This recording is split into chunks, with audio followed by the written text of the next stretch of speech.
อิทังพลัมมัจจาลิสุ ปะทักขินังกายกัมมังวาจากัมมังปะทักขินังปะทักขินังมโนกัมมังปณิทิเตปะทักขินาปะทักขินานิกาตวานะละพันตัตเถปะทักขิเนสัพพิติโยวิวัจจันตุสัพพะโลกวินาศตุมาเตภวัตวันตลายโยสุขีติขายุโกภวะอภิวาทนาสีลิสานิจังพุทธาปัจจายโนจัตตารโอธัมมาวาทันติอายุวันโนสุขังปะลัง เอาแล้วเนาะศรัทธาญาติโยมทั้งหลายตุลุงก็ได้ปินเก้าปินโหตึงลงตึงหลายเนาะสวดมนต์ไปปินตีเรียบร้อยปินกิจกรรมเนาะก่อนที่เฮาจะเข้ารายการก็ไหวคู่ไว้ก่อน เหมือนนักมวยที่เพิ่นได้ขึ้นตีเนี่ยเพิ่นก็จะล้ำมวยเพิ่นจะไหวคู่เฮาก็ไหวคู่เก่าเฮาเนาะอันมีพระพุทธเจ้าเมื่อว่าเฮาไหวพระพุทธคุณธรรมคุณสังฆคุณเนาะขอคุณพระติตไลยรัตนะผ่านแผ่วพระเกี่ยวเจ้าตั้ง3ประการมาปกป้องคุ้มครองรักษาครูบาอาจารย์พระมหาเถรานุเถระตันเจ้าคณะพระสังฆาธิการพระสงฆ์องค์สามเณรเจ้านะอยู่กับวัดกับว่ามีสง่าราศีมีความงอกงามไพบูรณ์ในพระพุทธศาสนาอยู่ก้ำจูปูจาสืบศาสนากันไปปินเนอร์นาบุญศรัทธาได้สักการะปูจากับไหวยึดเหนี่ยวจิตใจปออกไม่ออกศรัทธาก็เหมือนกันศรัทธาทั้งหลายก็เหมือนกันเนาะลุกตื่นจืนขึ้นมาแล้วก็ขอให้ยิ้มเยี่ยมแจ่มใสทุกโศกโรคภัยหายไปหมดสิ่งขอมีสรีติขาอายุมันยืนยาวเนาะมีสุขภาพพลานามัยสมบูรณ์แข็งแรงหน้าแดงแสงเน้อฟังกันไปเน้อลงเน้อต่อไปตุลุงจะมาเอ่ยกับสถานีวิทยุที่เปิ้นมีบุญหูบุญโสตประสาทที่เฮาได้ฟังกันนะเปิ้นลิงสัญญาณไปละก็เกี่ยวสัญญาณที่วัดปากทางเจริญไปต่างฟังก็ทุอันไล่ไปละตุปีโจตุปีเจริญไปทางแม่แจ่มก่อนไล่ไปแล้วดู ทางองค์ขลงในเวนิกากาเตียนฝ่ายหินนี่กับปโตโทบริเวณขามห้วยขามดอยไปปุ่นตังเจ๋ห่มปุ่นนะขอบคุณสถานีวิทยุเพื่อการศึกษาศาสนาและวัฒนธรรมนี่วัดฝายหินเนอตำบลสุเตปอำเภอเมืองจังหวัดเชียงใหม่FM 104.50 เมกะเฮิรตซ์โดยเมตตาบารมีธรรมอาจารย์พระครูสมุวิสุวัฒน์วรกิจโจอันนี้เป็นมาดำเนินการโดยตนเองเลยเดี๋ยวนี้กำลังจะได้รับนะถ้าเชิมสัญญาณตุลุงแล้วเปิ้นแต่งจะได้รับไว้วะนะสถานีที่2สถานีของคณะสงฆ์อำเภอฝางเด้อตั้งอยู่ที่วัดพระบาทอุดมนำบ่อเศร้าวาสำนักวิปัสสนา FM 100.25 เมกะเฮิรตซ์โดยเมตตาบารมีธรรมหลวงพ่อพระครูสุจิตานุรักษ์เจ้าคณะอำเภอฝางหลวงพ่อใหญ่เขาเด้อมอบหมายกับอาจารย์ท่านพระอาจารย์เจริญโชติธรรมโมวัดสันโค้งแม่อายแล้วก็มอบหมายต่างตุปีอมรเทพอุปสันโตอุเถินตุปิโจลิงสัญญาณไปปีน้องเมืองฝางฟังกันถึง3อำเภอครอบคลุมโมดเนอบุตรก็โทรมาเนอสถานีวิทยุแดนดินถิ่นล้านนาตั้งอยู่ที่บ้านโฮงโง่ตำบลนำบ่อโลงอำเภอสันปัดตองโดยคุณรุจิสมบัติเงาคำเนอ FM 103.50 เมกะเฮิรตซ์คืนนี้ก็คืนใหญ่คืนลงไปไกลเนอะข้ามห้วยข้ามดอยเนอะสถานีวิทยุธรรมะของคืนธรรมะของชุมชนวัดห้วยตองซักตำบลขวงเปาอำเภอจอมทอง FM 98.75 เมกะเฮิรตซ์โดยเมตตาบารมีธรรมอาจารย์ท่านพระครูวาปีวรมณิต ท่านพระอาจารย์ชาวลิตชัยวังโสจังจอมตองโซนไต่ก่อเสียงดังฟังชัดแม่เพนเปิ้นโทรมายืนยันแล้วเสียงดังฟังชัดดีเนอะตุลุงนี่นะสถานีวิทยุมนเสียงธรรมมนเสียงธรรมจากแม่แจ่มเนี่ยซึ่งตั้งอยู่ที่วัดบุพารามตำบลช่างเครื่องอำเภอแม่แจ่ม FM 106.2 เมกะเฮิรตซ์โดยเมตตาบารมีธรรมอาจารย์ท่านหลวงพ่อพระครูวิสิทธิ์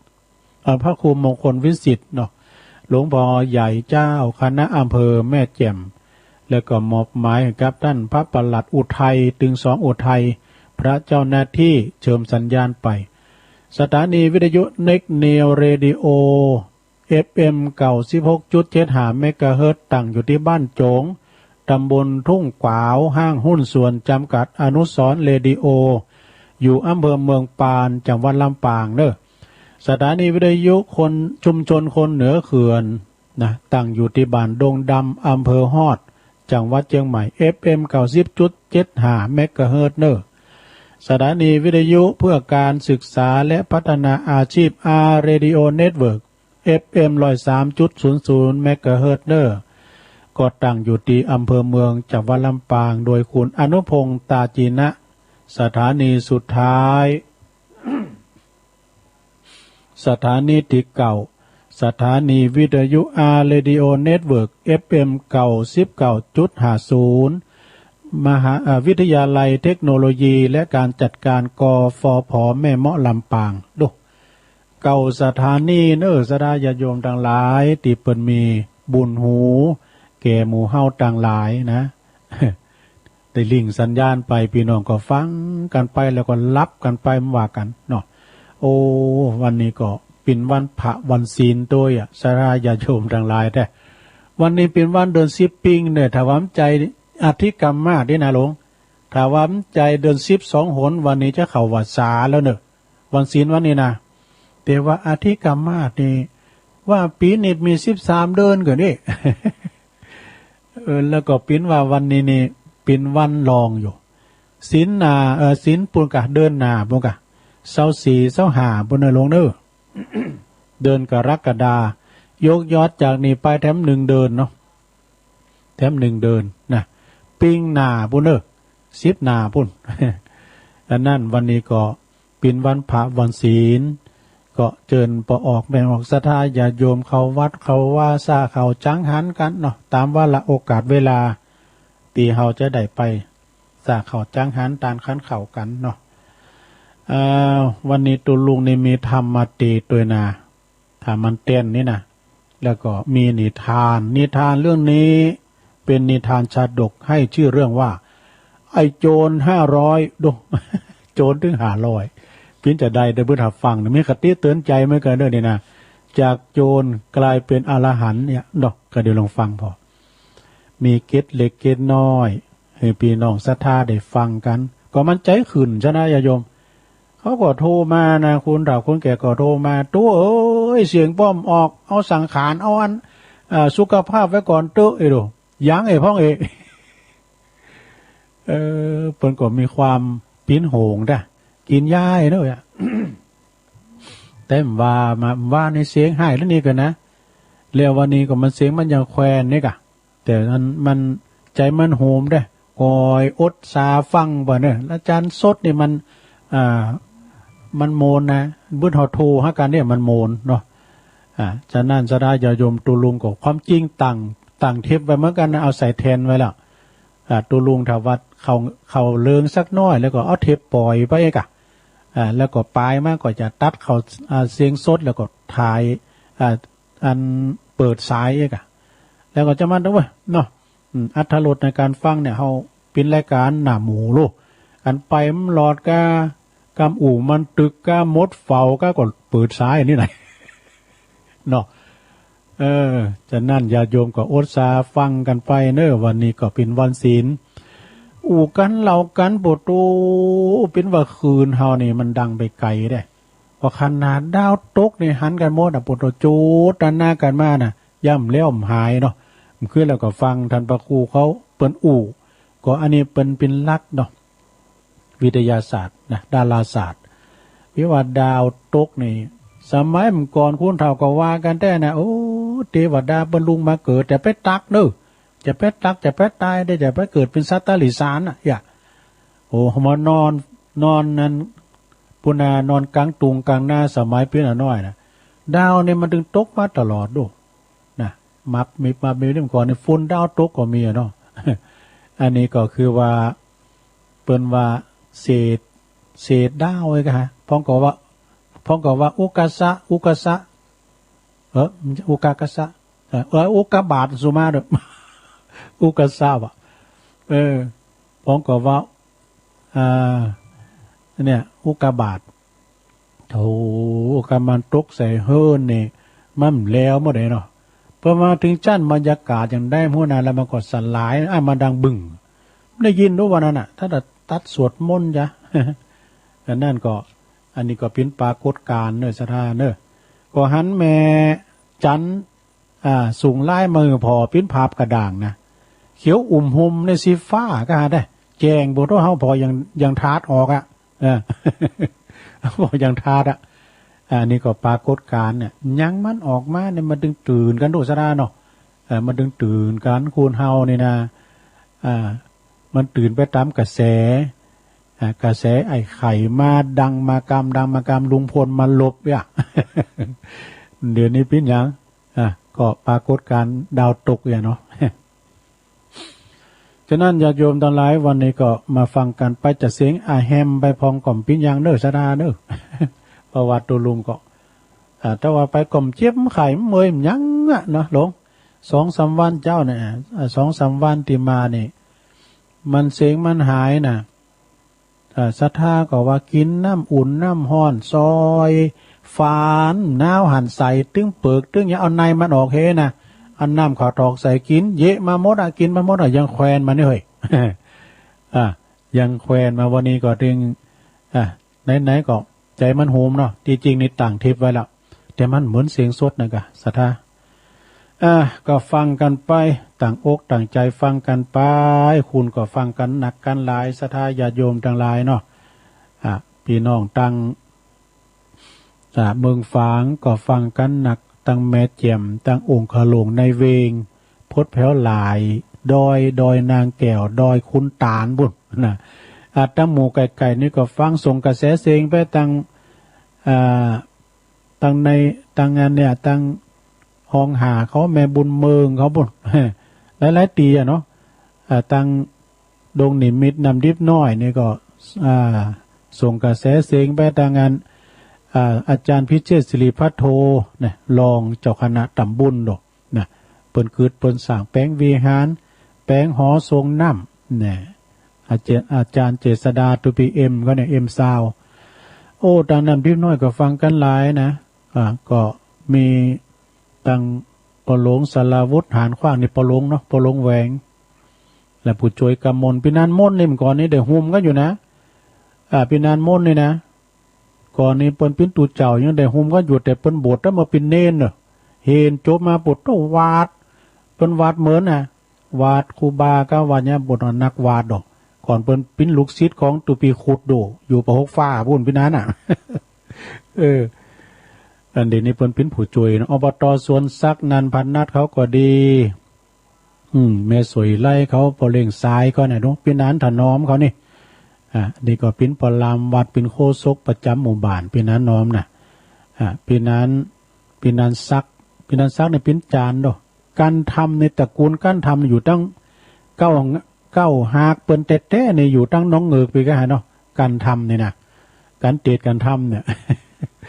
ตั้งบ้านปอลงอันตั้งปอลงโรยก็บ่นะปอลงโมคลครับแล้วก็โพสต์มาตอนนี้ก็มีตั้งปอเสียวไส้เขาก็ดีนะปอเสียวไส้เล็กกันถาเพิ่นก็ฟังตลอดนะเพิ่นก็โทรมาปิ้นเตอหือกำลังใจตุลุงปอเสียวซับนี่รับอยู่ตั้งแม่สำลานเขาก็ลุงลงนี่เปิ้นกล้าของเก่าด้วยดอกแล้วก็มีวัตถุมงคลมียันมีเตียนด้วยนะลุงกิติวงศ์เนี่ยลุงนิดเนาะลุงนิดโชเฟอร์ ตัวปีเศษลุงนิดโหนดงามเลย อื่นประดาแม่วันบันกอกด้วยเนอะแม่วันบันกอกเขาเป็นกว่าถ้าจะฟังอยู่เอาแล้วบอกสดาญาโยมดาลายไปหลายเวลาตุลุงมันมีลายด้วยเนาะตุลุงก็จะว่าทำให้กันเนอทำก่อมป้อยาวสักเท่าใด ทำของตุอุ้ยเหมือนกันเลยนี่นะตุอุ้ยแล้วก็ท่านอาจารย์สมนึกเนี่ยเป็นตรงกันหรอกแม่กิมหลังแม่กิมหลันเขานี่นะหลวงปอบุญปันตุอุ้ยหลวงปอบุญปันปุญญธรรมโมซึ่งเปิ้นก็อยู่วัดแม่โป่งบุญส่งธรรมมาแล้วก็ตุปีสมเพชรปัญญาโนวัดป่าไผ่บ่อทองเขาเนี่ยของแม่กิมหลันนี่เปิ้นปิ้นถ้ำใหม่เนาะถ้ำใหม่ก็ก้อยตีดกันไปเนาะก็ฟังกันไปเนี่ยวันนี้ก็เจ้าเปิ้นโทรมาก่อนหน้าก็มีปอสมศักดิ์แม่เพนขาวเตี้ยเปิ้นอยู่ตาจ้างเวงน้องหล่องเปิ้นแสดงความจำนงปิ้นเจ้าภาพขอขอบคุณเนอะแล้วก็อุทิศบุญกุศลไปหือกับจิตตะดวงวิญญาณของปออุ้ยน้อยปันแม่อุ้ยเงินจินาอีเนาะแล้วก็นายอเนกชัยกวินเปิ้นก็ตานนำตานทำไปหาปอสมศักดิ์ชัยกวินตุยนะแล้วก็บ่ต่อแต่นั้นวันนั้นก็มีพี่น้องศรัทธาอันนี้เดี๋ยวก็อ่านเนาะเดี๋ยวก็อ่านพี่น้องตังเมฆจ่องดอยสะเก็ดเปิ้นมาลมทำบุญเบิดค่อยอ่านเนาะอันจะเตะทำกันด้วยศรัทธาเด้มยาวกันแหละก็เดี๋ยวจะมาเล่านิทานให้ศรัทธาได้ฟังแถมเนาะนะโมตัสสะภะคะวะโตอะระหะโตสัมมาสัมพุทธัสสะ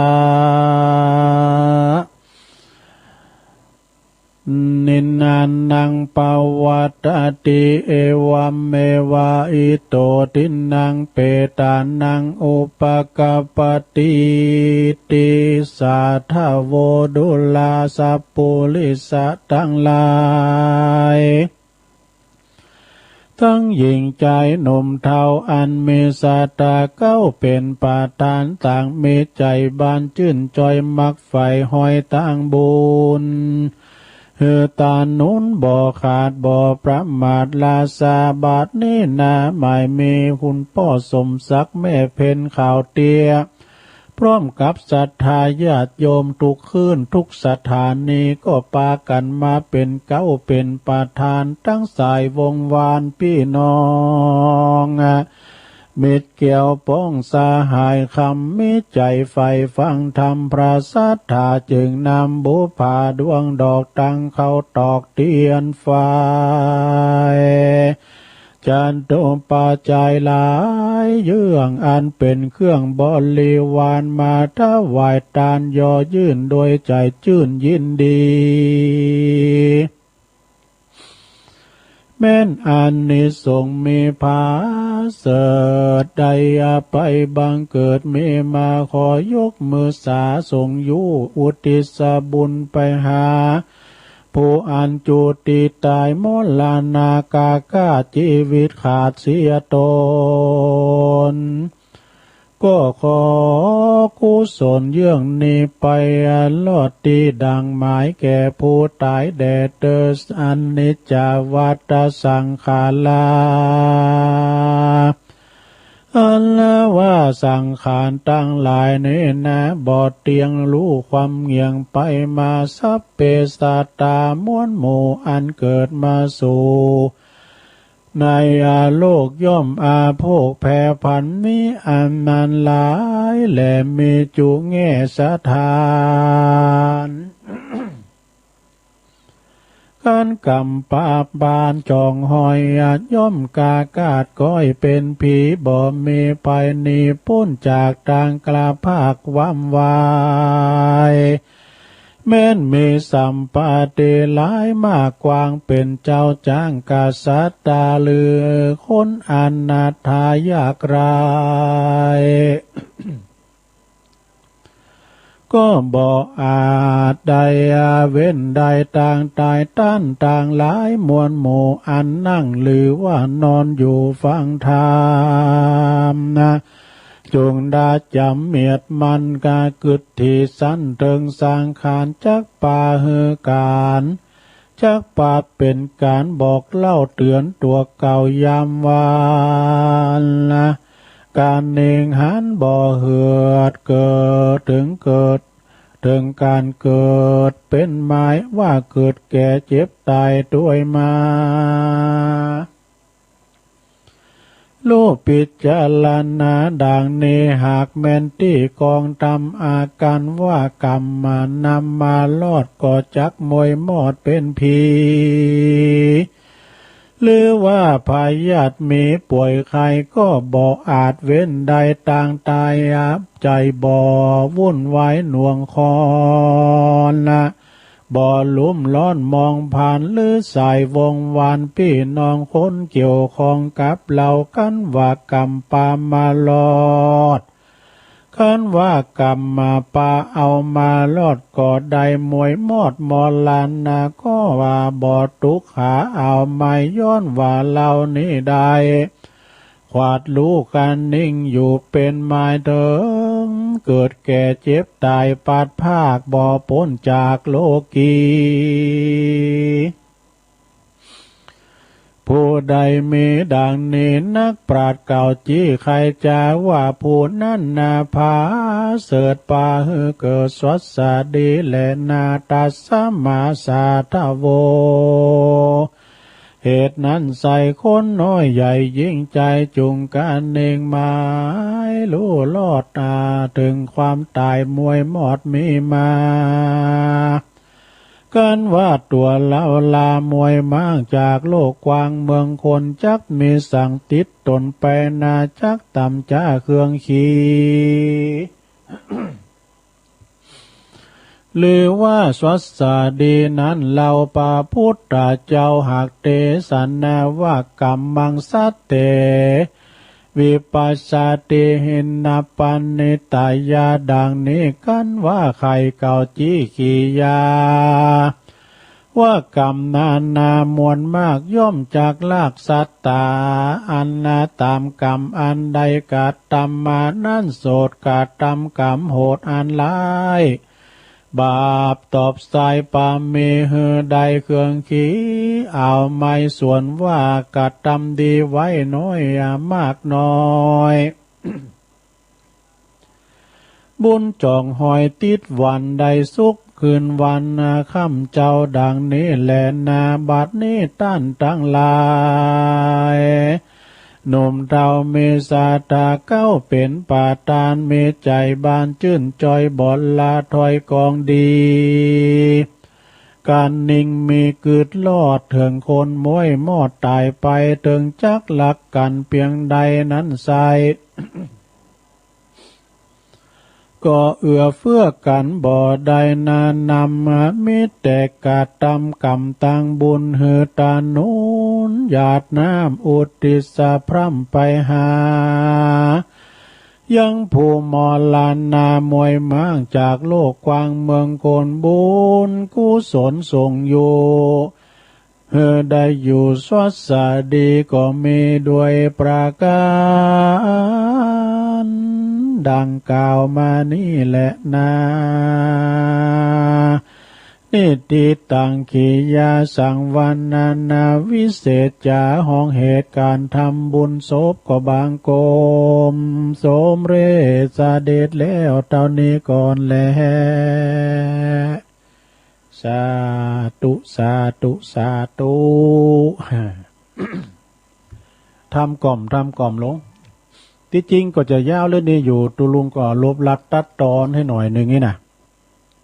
ติดเอาอานิสงส์เนาะตามติดเจ้าภาพได้ปิ้นเจ้าภาพไว้แล้วก็ตึงลงตึงหลายก็เป็นการติดแบบย่นย่อเนาะการทำบุญไปหาญาติกาวงศาแต่พีแต่เก่าเนามึนเป็นว่าสัพพะทานังธรรมะทานังชินาติการทำบุญหือทำปินตานิชนาการทำกูสิ่งกูอย่าง ทำบุญงานศพงานสากก็ดีทำยังก็ดีนะสดาญาโยมเฮาอุทิศบุญกุศลแผ่พายย้ายบุญไปหายังเขาเจ้าตั้งหลายที่เปิ้นลมหายใจจากไปก็ตานขันเข่าตานนำตานทำไปอุทิศบุญกุศลบางพองก็ว่าโอ้เปิ้นตายมันดีงามในตัวลุงเปิ้นตายอุบัติเหตุนี่นะอันเขานิมนต์ตัวลุงไปทางนอกปุ่นเลยนะนอกวัดปุ่นไหนนะว่าตัวลุงกับตะลุงไปทางนอกวัดกับปุ่นนี้ตีนขึ้นได้หนักวันนี้บุตร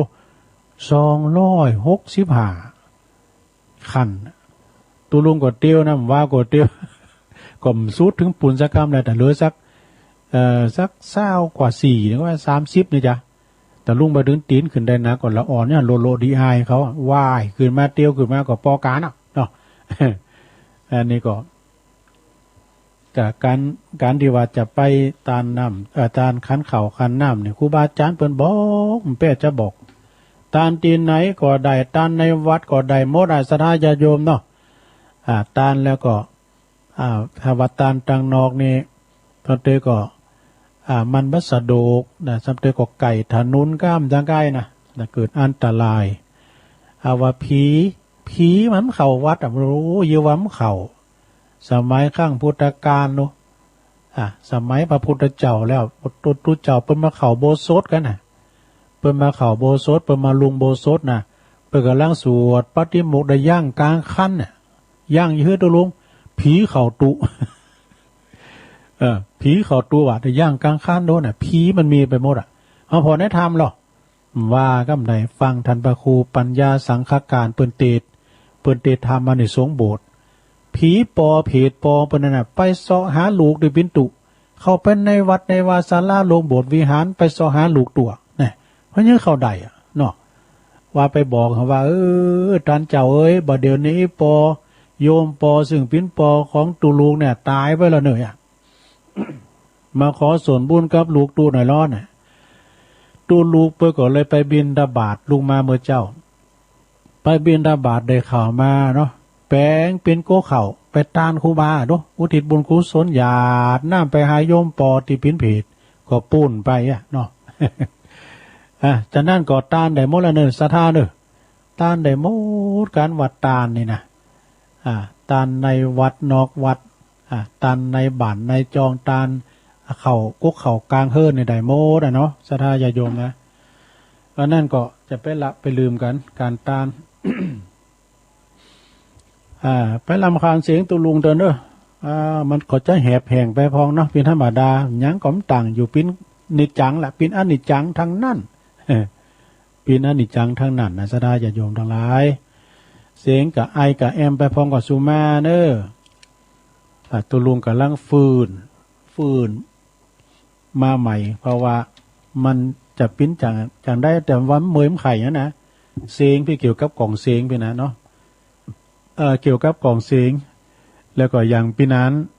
ตุปีจ่าน้อยนี่อยู่วัดสันห่างบุญไม่อายบุญนะเปิ้นก็ไปเจาะกล่องเสียงนะเปิ้นแปลงกล่องเสียงเปิ้นนะกล่องเสียงเปิ้นเนี่ยกล่องเหนียวนะเปิ้นว่านะเดี๋ยวนี้ก็สบายแล้วนะเสียงป้อยแล้วก็เอาละเนาะศรัทธาญาติโยมตอนนี้ไปตัวลุงก็จะเล่านิทานในทองเรื่องโจร500โจร500แต่ในนั้นมี500คุณกันนะมีโหดหนาจะปิ้นจะได้นั้นก็ลองฟังบ่เด้อโจร500อันนี้ปิ้นนิทานชาดก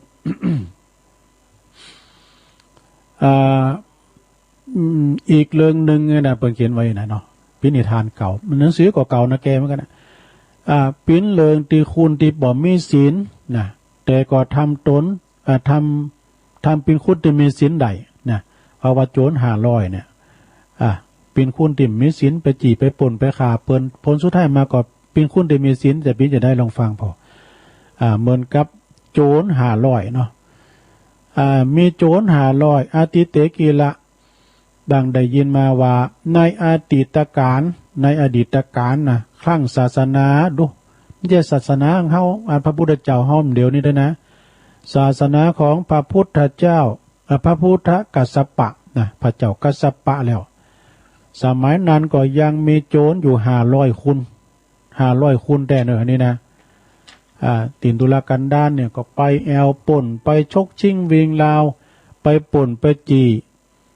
กับพี่น้องเจ้าบ้านมาเลี้ยงชีวิตเลี้ยงชีพไปป่นไปจีไปขาเอามารวมกันแล้วก็เอาไปแบ่งกันแบ่งสมบัติกันนี่นะเนาะโอ้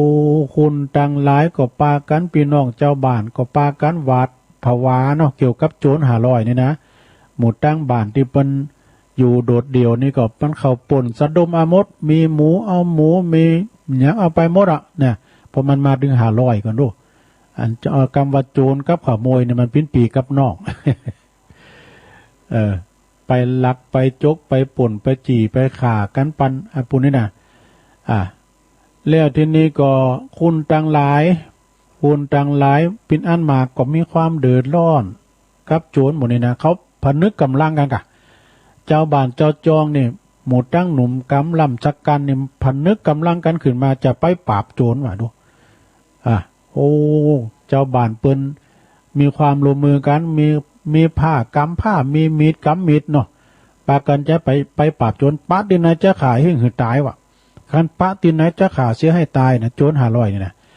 ไอ้พวกโจรนี่ก็ปากันหนีเนาะปะโต้เปิ้นมากันหลายกว่าปากันหนีหนีเข้าป่าลึกเด้อนะ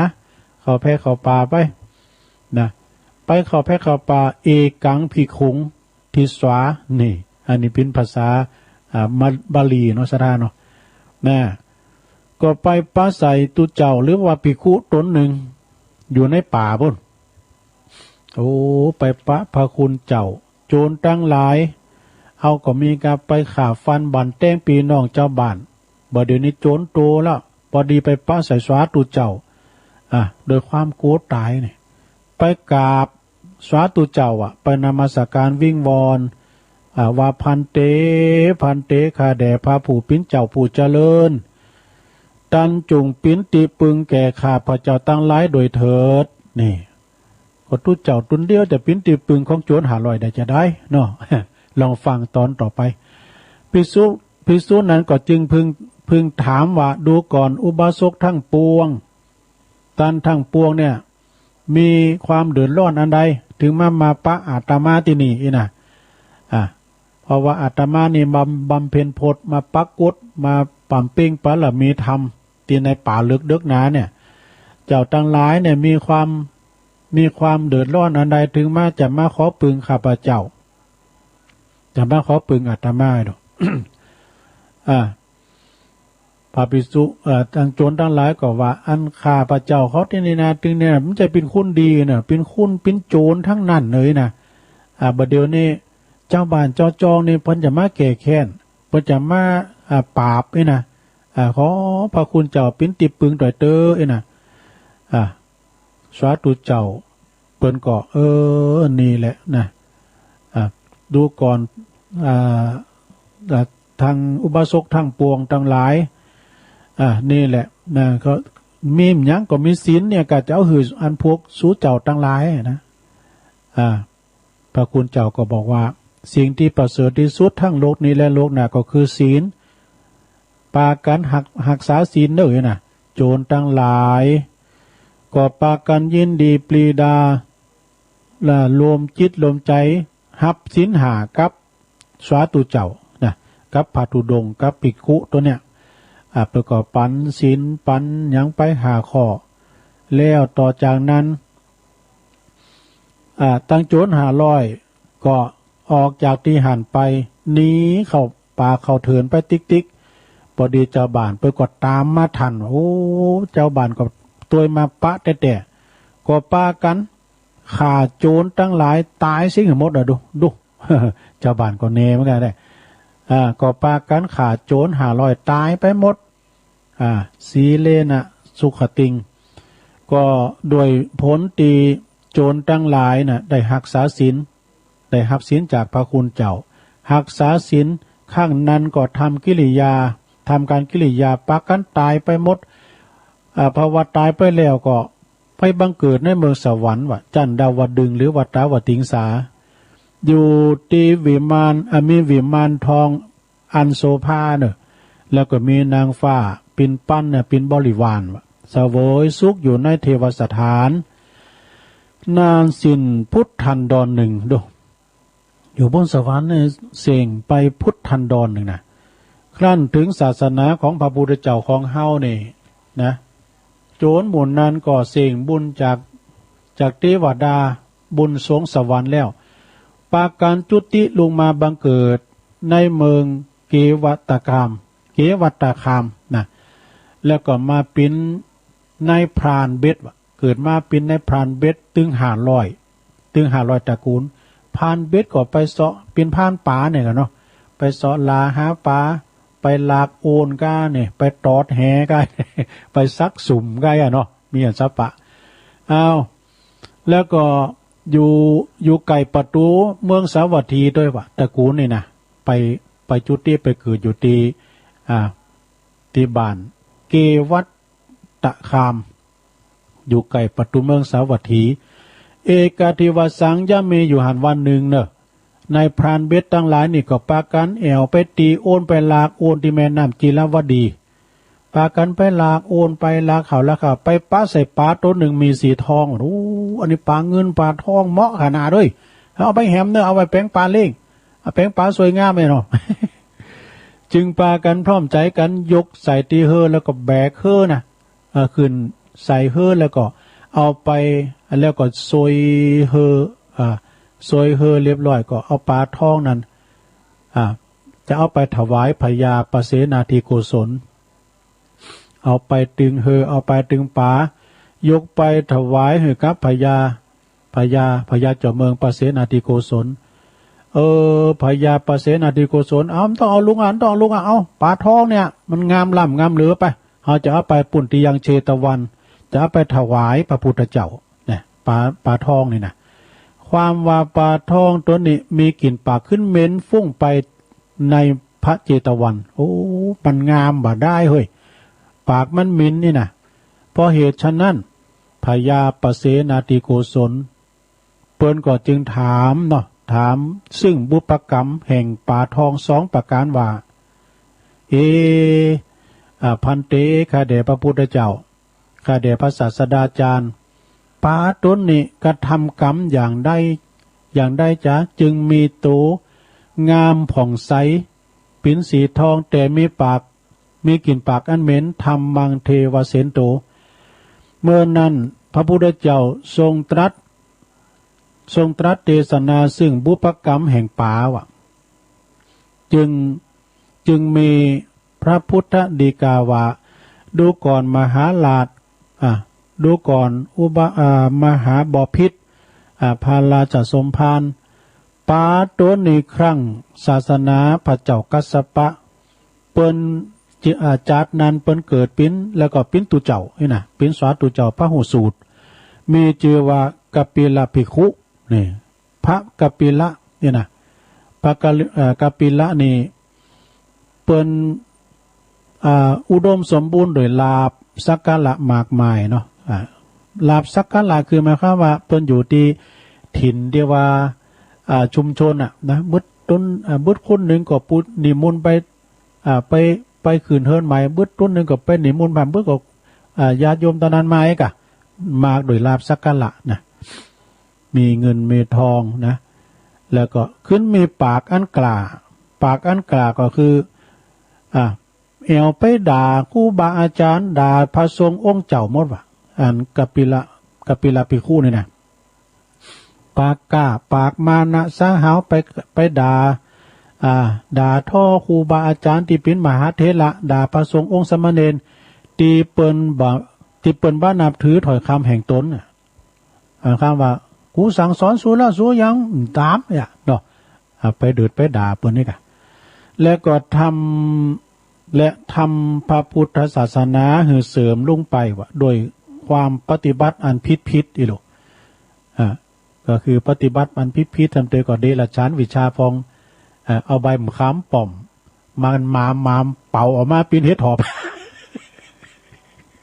มันก็ได้ก็เนาะบางพองบางอย่างเอาใบมะขามมันเป็นก่อเป็นเทศอันนี้กัปปิละเนาะ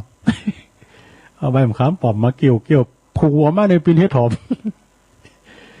แต่มีแต่จ้าหลวงพ่อ ประการมหัศจรรย์เนาะอ้าว ปฏิบัติไปพิษพองนี่นะขั้นรับสังขารสิ้นชีวิตไปก็ไปบังเกิดตีในอเวจีวะเนี่ยโอ้พระกัปปิลภิกขุนี่รับมาสังขารไปก็ไปบังเกิดตีหมอนหกอเวจีผลโดยผลอกุศลตีตนทำไว้ในจาดก่อนวิปาเทวิปาเกณฑ์ด้วยเศษแห่งผลป้นจากหมอนนหกก็มาเกิดมาเป็นป่าวะในจาดนี่โอ้ป้นจากอวิจีนรกเกิดมาเป็นป่าทองเนี่ยป่าทองนะก็คือว่าเคยนุ่งเหลืองห่มเหลืองมาแล้วก็โดยบุพกรรมที่ได้ด่าได้ทอมหาเถระได้ด่าครูบาอาจารย์ด่าพระสงฆ์องค์สามเณรนี่ก็เลยมีกลิ่นปากอันหมิ่นโดยผลตีพุทธวจนะบอกซึ่งธรรมเนี่ยมีที่มีกลิ่นปากเหม็นฟุ้งไปนั้นก็โดยอกุศลตีได้ด่าพระสงฆ์องค์เจ้าทั้งปวงถ้ามหาบ่พิษเนี่ยสมมุติว่าเปิ้นอู่กับอันพญาจอมเมืองเนาะพระพุทธเจ้าก็บอกว่าถ้ามหาบ่พิษยังมีความสลังสังกาสงสัยอยู่กาเฮาพระตถาคตจะถามป๋าเนอะนะถามบุพกรรมจากป๋าเนี่ยป๋ามันปากใดดอกจะถามป๋าทองต่อไปโดยพิสดารเนี่ยขณะนั้นพระศาสดาพระพุทธเจ้าของเฮาก็เลยตรัสถามป๋านะตังกปิละดูก่อนป๋าทองดูกะละก่อนป๋าทองโตแห่งทันจาดนี่โตแห่งทันจาดก่อนจาดแล้วเนี่ยได้เป็นภิกษุมีชื่อว่ากปิละหรือป๋าทองก็ว่าแม่นแล้วพระเจ้าข้าเนาะมันใจกะแม่นแล้วพยาครับพยาข้าเนาะป๋าทองจึงทูลบอกว่าจาดแล้วปังหลังข้าพเจ้านี้เป็นสาธุเจ้ามีชื่อว่ากปิละเนี่ยชื่อกปิละพระองค์จึงถามต่อไปว่านี่แหละดูก่อนเจ้ากปิละท่านมาจากไหนนะท่านเนี่ยมาจากไหนก่อนที่จะมาเป็นป่าทองเนี่ยก็จึงได้เกิดเป็นป่าทองที่อยู่ในมหาคงคาอันนี้ป่าทองนั้นก็จึงกราบทูลอันพระพุทธเจ้าว่าข้าพเจ้ามาจากอเวจีว่าดูอเวจีซึ่งก็มาเกิดเป็นป่านะพระพุทธเจ้าก็เลยตรัสถามไปว่าพระโสนเถระที่เป็นปิจายของท่านนั้นไปอยู่เสติไหนนะปลาทองก็เลยทูลบอกไปว่าปิจายของข้าพเจ้านั้นหลังจากรับขันธปรินิพพานก็ไปสู่นิพพานพระเจ้าค่ะไอ้ดูไปสู่พระนิพพานพุ่นแล้วพระเจ้าค่ะไอ้ดูอันนั้นเป็นปฏิบัติดีปฏิบัติชอบเนาะเป็นสุปฏิปันโน แล้วก็พระองค์ก็เลยถามไปว่ามารดาหรือว่าแม่แล้วก็น้องสาวของท่านบัดนี้ไปอยู่ที่ไหนปลาทองก็เลยทูลตอบว่าคนทั้งสองนั้นก็ไปตกอเวจีมั้งครับโอ้แม่กับอันน้องสาวก็ไปตกอยู่ในอเวจีมหานรกนี่แล้วก็คุณทั้งสองนั้นโดยเหตุว่าคุณทั้งสองไปตกอเวจีนรกก็เพราะว่าปากกาเหมือนกันไปด่าพระสงฆ์องค์สังฆเจ้าหั่นจะไปด่านะลงเนอะหลวงอ้วนเขาจะไปเดือดจะไปเล่าขวัญตุเจ้าเนอะถ้าว่าสถาไปเล่าขวัญตุเจ้าในปิ้นบาปนะแต่ว่าถ้าตุเจ้าไปเล่าขวัญสถานี่มันปิ้นยัง ว่าดีเสร็จโตได้ว่าลินไม่ได้นะลงเนอะว่าลินได้แม่นแล้วฉะนั้นญาติโยมนั้นหลายก็จะไปเดือดไปด่าเนาะพระสงฆ์องค์สังฆเจ้าถ้าหาไม่หน่อยอยู่ให้ละกอยอู่กอยจ้ากันเนอะบางทีเนี่ยก็ตุเจ้าบางตุนเนี่ยก็ตกปิ้นเบลางปิ้นเบลางหรือว่าเป็นเรียกว่าเนี่ยปิ้นหุ่นเชิดร้ายนะเนี่ยตัวเจ้านั่นน่ะปิ้นหุ่นเชิดร้ายนะไว้พันชิ้นปันป้อนนั่นน่ะเนี่ยการเงินการทองจะหุ่นเลืองอย่างมันอยู่ตั้งหลังเบิ่งหลังเจ้าวัดแต่โหดำหมดที่อื่นหมดนะไม่ใช่บ้านเฮาละโดยชนทั้งสองนั้นที่ปากกาด่าพระภิกษุสามเณรต่างหลายนะพระพุทธเจ้าก็เลยถามพระธรรมว่าตัวแห่งทันตายนะจัดนี่แล้วจะไปเกิดที่ไหนแถมถามป๋านะก็เลยทูล ทูลต่อไปว่าข้าพระเจ้าหลังจากตายในจาดอันเป็นป่านี่แล้วก็จะต้องกลับไปบังเกิดในอเวจีมหานรกแถมดูเนี่ยยังป้นกรรมแต่นะสดายาโยมทั้งหลายนะป่าต้นนั้นหลังจากกราบทูลพระพุทธองค์เสร็จแล้วก็เลยบังเกิดก็เลยบังเกิดความเดือดนะร้อนในสันดานป่าต้นนั้นก็เลยประหารศีรษะของตนเองที่เฮอน่ะหมายความมาเอาโหไปบุบใส่เฮอนะเอาโหไปบุบใส่เฮอถึงการกิริยาตายไปแถมนี่ตายไปแถมไปบังเกิดที่อเวจีนรกเตจนาตังสุตราชนทางหลายมีพยาปเสนาธิโกศลปินตนปินประธานได้ฟังสนทนาธรรมได้ฟังการสนทนาป่าตีปินเหตุเนาะซึ่งปินเหตุก็ปากันว่าโอ้ปินว่าอย่างอี้ดูสวยแต่รูปแต่จูบไม่หอมเลยนะปลาทองดูงามแต่ว่าปากมินนี่นะก็ปากันมีความสังเวชสลดจิตสลดใจนะแล้วก็ปากันโกต่ออบายภูมิไปเยเนอเนาะพญาจอมเมืองก็บอกอันประชาลาดต่างหลายว่าสู้เขาศีลหาเนี่ยจะไปวางเปิ้นเนอจะตกมรณะหกจะปิ้นปลาทองไหนเนาะแล้วก็องค์สมเด็จพระสัมมาสัมพุทธเจ้าก็ทรงทราบโดยพยานพระองค์ก็จึงทรงประทานเทศนาตรัสเป็นภกถาว่าธรรมจริยังพรหมจริยังก็ปิ้นเบิงตุ่นแล้วก็นิทานเหล่านี้ก็จบลงไปซะได้โจร500จบลงไปซะได้ญาโยมทั้งหลายนี่ละครนิทานเรื่องนี้เปิ้นก่อนเน้นแปตังปิยาวาจาเนาะซะได้ญาโยมทั้งหลายเนาะจะปิ้นไผก็ตามปิ้นปอปิ้นแม่ปิ้นลูกก็จะไปปากกาซาหาวกับปอกับแม่จะไปด่าปอตีแม่อีกนะพระเจ้าคินเนาะยะนะปิ้นพระเจ้าคินเฮาคอยคอยจ้าโมนจ้าหวานกับปอกับแม่มันจะว่าเอกตามบทระว่างพองในวาด่าปอแม่ในมอกนอกนี่ก็มีนะสาราเนาะที่อื่นพุ่น ฉะนั้นก็จุงอันสังวรโดยกายวาจาแล้วก็จิตใจของเฮาวาจาของเฮานี่สำคัญเนอะศรัทธาญาติโยมสำคัญอย่างใดตัวลุงก็สำคัญกะเพราะว่าเจ้าวานยังไปเลยกะเนาะไปแพะไปป่านะศรัทธาญาติโยมไปป่าเลือกนะผีป่าเปิ้นมีนะศรัทธากันไปดิ้มดักลามมกอย่างสักอย่างนี้นะจะทำให้เฮาลุงป่าเนอะศรัทธาลุงป่าความลุงนี่นะแจ่มแห้มดีนะมีคุณก่อนนะเปิ้นลุงป่าเตียวมานะเตียวไปบ่หู้หงว่ะถ้าจะไปขามคือเขาลุงกับหูเนาะ ก่อนเตียวเขาข้ามโคกังหน้าบิย่ำหู้คิงเดี๋ยวบ่ดูเนี่ยสระข้ามโคน้ำหน้าหุงไปแล้วนะเพราะยังว่าหู้คิงเดี๋ยวบ่โอ้จำพร้อมกับพีเอาเสิงพีเอาซ่อนในเมีนะสระ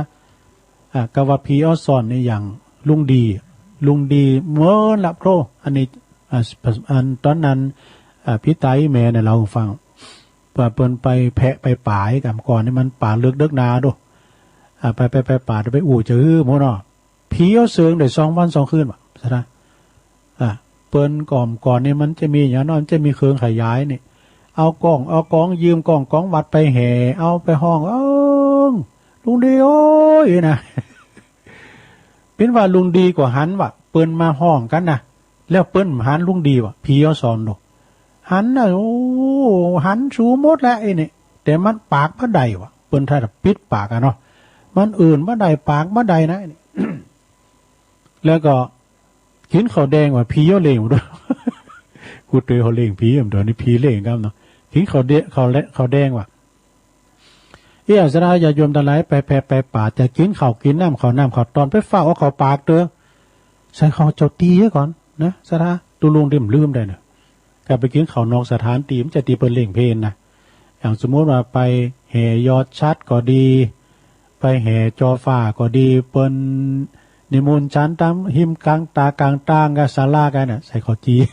ใส่ขอจตีอันนี้เอาสองก่อนเอาจำแล้วก็เมตตานี้จตีจะแดงกินข้าวกินน้ำอยู่ดีมีสุกก็ว่าไปอันนี้ก็ไม่เชื่ออย่าลบหลู่นะลงเนอะเนาะเจอเราจะไปลบหลู่ต่อไปเอานี้มาวาดำกรรมหนึ่งเกินสดาญาติโยมต่างหลายเป็นกรรมบากเก่าละไหวของแม่แดงตาล่อมนะรัตนา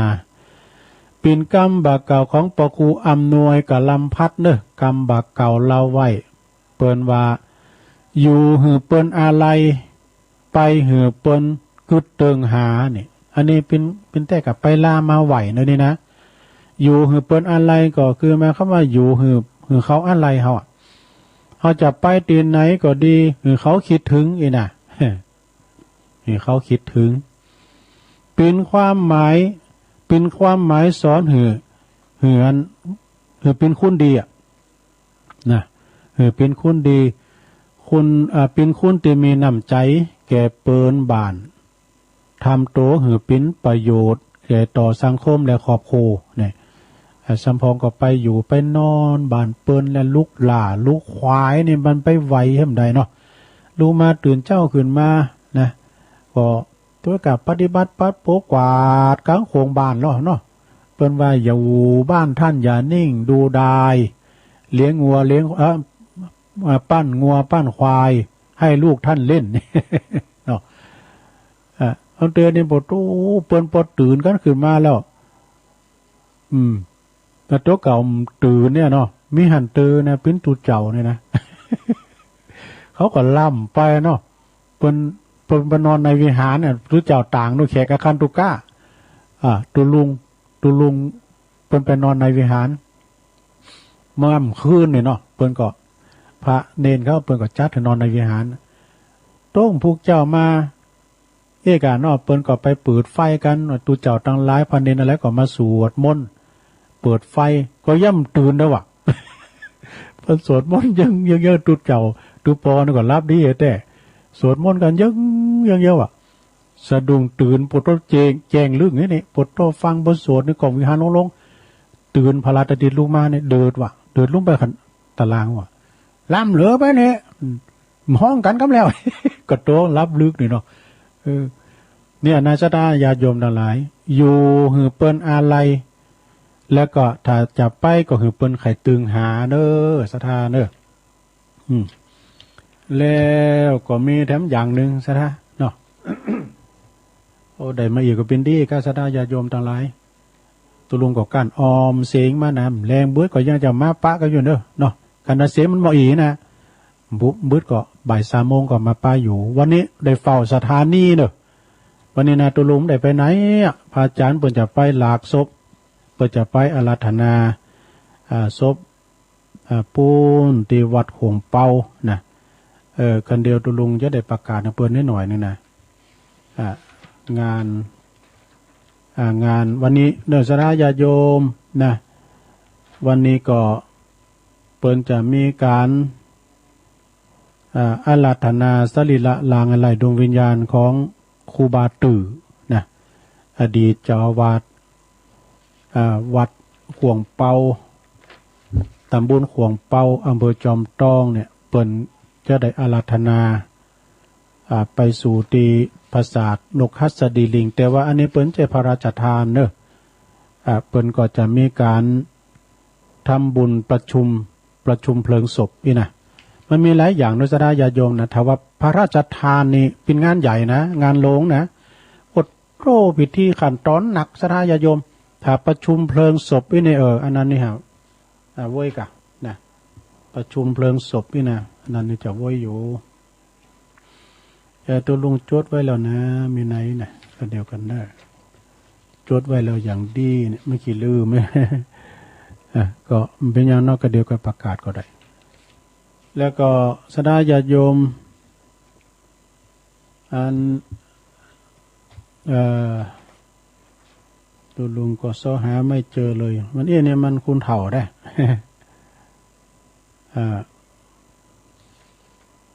เดี๋ยวกัน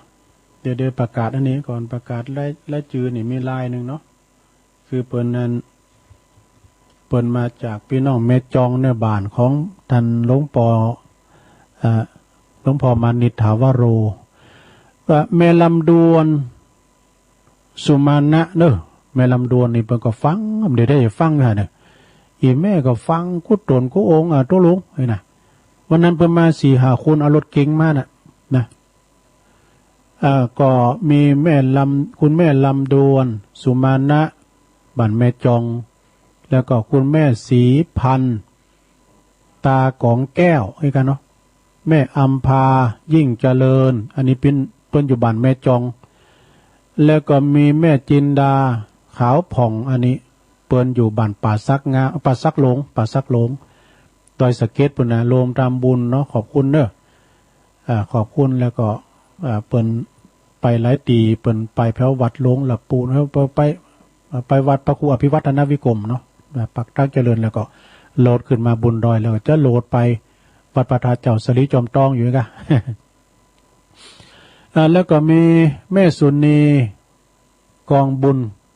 แม่สุนีกองบุญนี่เปิ้นอยู่บ้านลักปั้นเนอะบ้านลักปั้นนี่ตำบลสันนาเมงอำเภอสันทรายเปิ้นก็วัดติดกับดอยสะเก็ดเหมือนกันไอ้น่ะเปิ้นรวมทำบุญกับท้าวเวสสุวรรณที่หน้าวิหารพระตาโดยหน่อยนะที่แรกก็ว่าจัดต้านวันนี้ปิ้นวำได้ต้านสินนีเตอพอต้องรอปนานพออาจารย์พิธาจารย์เพื่อจะมาบวงสรวงอยู่ถ้าสินหนาบ่เนอะท้าวเวสสุวรรณ200แล้วการนำกาแฟ100ขอบคุณเนอะคุณแม่สุนีกองบุญจากบ้านลักปั้นตำบลสันนาเมงอำเภอสันทรายเนาะแล้วก็มี แม่เพนขาวเตี้ยรวมทำบุญตีได้ประกาศไปตันนำทันทำไปเนาะก็จะได้ปันป้อนนี่ก่อนเนาะสถานเนาะเอาปอนโดยการตึงลงตึงหลายเกินเนอสถานเนออิจิตังปฏิตังตุมหังคิปะเมวัสมิจตุสเปปุเรนตุสังกปาจันโทปนารโสยถามณีโจติรโสยถาภวสปีติโยวิวัจจันตุสัพพะโลโกวินาสตุมาเตภวัตวันตรายโยสุขีติคายุโกภวะอภิวาตานาสีริสานิจังวุธาปจายโนจัตตารโรธรรมาวัฏันติอายุวันโนสุขังปะลังเอาแล้วศรัทธาญาติโยมทั้งหลายได้ปันปอนเห็นแล้วเนาะอยู่ดีมีสุขเนออายุหมั่นควันยืนมีโจกมีใจอิมาก้าขึ้นเหมือนกันจูปู่จูคนเนอวันนี้เนี่ยวันที่24นะศรัทธาประกาศเปิ้นให้หน่อยนึงว่าตั้งคณะศรัทธาวัดห่วงเปาเปิ้นจะได้อาราธนาสรีระร่างอะไรดวงวิญญาณของครูบาตือพระครูสุจิตราพิรามเปิ้นอายุ85พรรษา58มันปีนก็หาแล้วเด้อเนาะ เปิ้นก็จะได้ประชุมเพลิงศพในวันที่27ปุ่นเด้อ27มิถุนาแต่ว่าตั้งแต่คืนนี้เป็นต้นไปนี่เปิ้นก็จะมีการฟังเทศน์ฟังธรรมกูคืนนะมีเจ้าภาพวัดนั้นตำบลนั้นก็อีนาเปิ้นจะมาเป็นเจ้าภาพกับศรัทธาญาติโยมก็พากันไปเนอะไปฟังเทศน์ฟังธรรมบ้านแม่เหลวค่ะเนาะแม่เหลวแม่โนนเขาหรือว่าแม่บัวคลี่เขาน้องตายเขาลุงธนัทเขาโอ้หลายกับพี่น้องจอมต้องโคงเป้านะก็วันนี้ก็พี่น้องพี่นั้นทรงเนอะพี่นั้นทรงก็ไปหรอเปิ้นจะหลากภาษาพี่นั้นประสงค์พงหลัดนะหวยเปิ้นจังปาคุณเฒ่าคุณแก่ไปพอดูแต่ตุลุมได้ไปฝ่าวัดฝ่าสถานีแรงบุ้ยก็เข้ารายการได้เหมาะเนาะ เอาต่อไปตุลุงก็จะมาตักตังลายให้หน่อยนี่กันเนอขอบคุณแม่ตังเดี๋ยวกันเนอขอบคุณตุปีหนุ่มเนอะตุปีหนุ่มอันนี้ทีมงานของงานวัดไฟหินเป็นถ่ายทอดนอกสถานที่ถ่ายทอดเสียงสดขอบคุณตุปีหนุ่มเนอะวัดไฟหินขอบคุณแม่จันเลื่อนสายเดินเนอร์แม่ฟังอยู่ไอ้บารมีวังใจชิดเนี่ยก็ฟังอยู่นะครับไปดู แล้วก็มีกลุ่ม